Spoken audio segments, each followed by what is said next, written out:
Hi everybody, Martyn the Flicking Feathers again today, and I'm tying yellow wool. It's a fantastic dry fly for imitating cream midges. It originates in Loch Leven, and I believe the pattern actually began as a wet fly to imitate these big buzzers that people called yellow wibbles. But I mean, you can tie them much smaller if you fish different waters, if you're on rivers or whatever. Cream buzzers, cream midges are everywhere.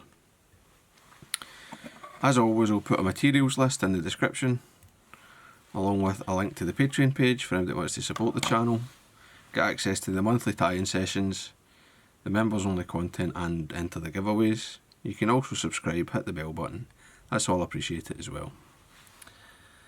So I've got my hook and my vise. This is a size 12 Kamasan B170, it's the medium wire.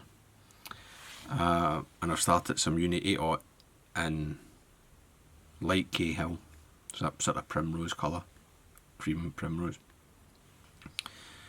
So on my still water box, which is what this and what most people would probably want these for, tie them. I mean, you can tie them as big as a size 8 and go right down to a 16 or an 18, but you'll need to change the hook model. And I like a straight hook for my shuttlecocks. Straight hooks hook better and hold fish better than curved hooks, and actually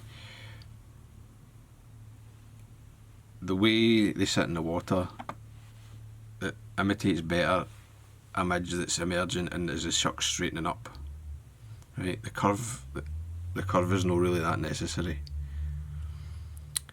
Now I'm going to take some extra small black wire, I'm going to catch it in here, and I'll just use the wire as I would normally, the tail end of the thread, to keep the thread turns together as I wind down.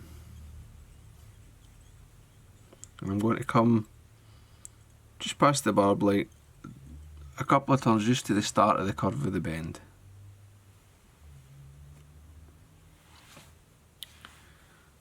Nice touch and turns, and then back up, again touch and turns.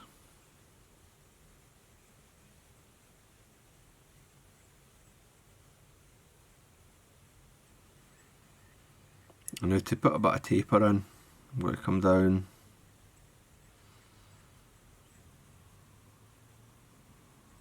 and stop sort of between the point and the barb, and then I'll take a sort of open wrap so that the thread hangs in front of the barb, which is maybe about halfway up this abdomen, and then I'll come back to touch and turns. And that's plenty thick enough, just a wee bit of taper in it. Now I'll take my wire, full turn at the back, and then take it up, and as I go forward I'm going to let the rib spacing sort of open up a wee bit,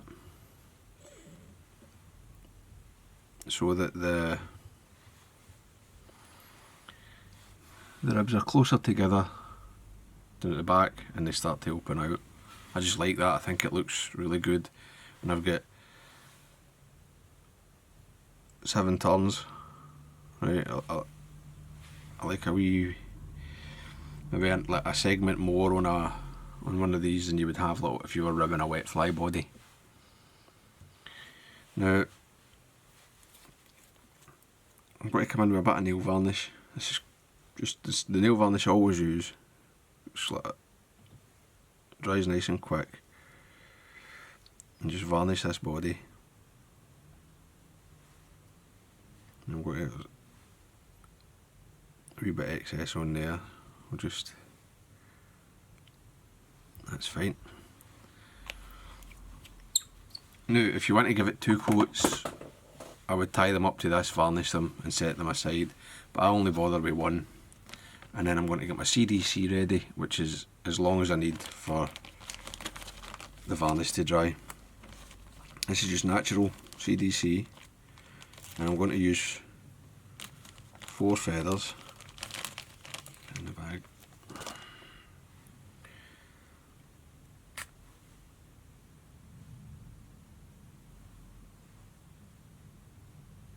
I think 4's just fine on a 12. For a 14 and a 16 I'll probably go down to 3, depending on the size of the feather. And for 10s and 8s I'll go up to 5.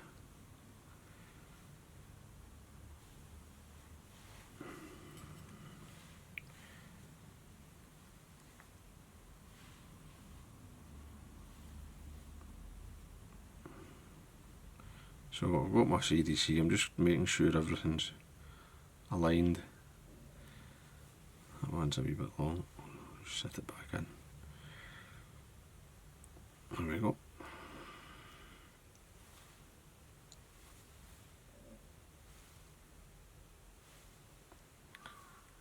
And that's dry. So length is the shuttlecock, I just like it like a shank length out in front of the fly. And I don't bother with a folded thorax cover. Doesn't matter, doesn't make any difference to how fishable the fly is. Just pinch that in, a wrap in front to lock it and a couple back, and I'll come in, trim that away, keep the waste ends to make the dubbing later. And I'll just come in, tidy everything up. And then for the thorax, standard's hare's ear. I've got this is hare's ear, and you can actually see maybe in the camera there's a wee glisten. There's some, I've got some clear antron mixed in. It just adds a very subtle sort of sparkle. Some folk like a bit more, like they'll add light bright. Some people don't want any, they just use hare's ear or squirrel. Entirely up to you. But something that's sort of natural hare's ear, greyish brown colour. Just got a wee bit on. Dub your thorax. Lift up the shuttlecock, get in underneath, and then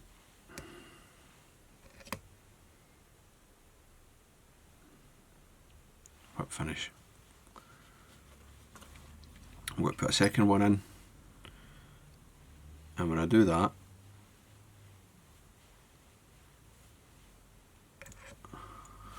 I'll get my varnish again. I'm just going to wipe it on the tight leg of the loop and just let that pull the varnish into the knot. Touch it with my finger to take away any excess.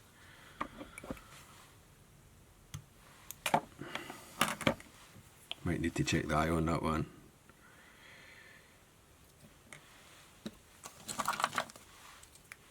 Just to make sure it's clear, because it was a wee blob, but get it clean. And there you go. See yellow owl. I mean, if you're not talking and you're just sitting tying it, it's a 5-minute tie, maybe less. If you got all the CDC feathers ready first, do all your bodies if you want to ahead of time, and then just put the shuttlecock on. It's maybe even quicker. So, hope that was useful. I hope you enjoyed it. If you did, please remember to give me a thumbs up below and subscribe to the channel. Yeah, thanks guys. Bye.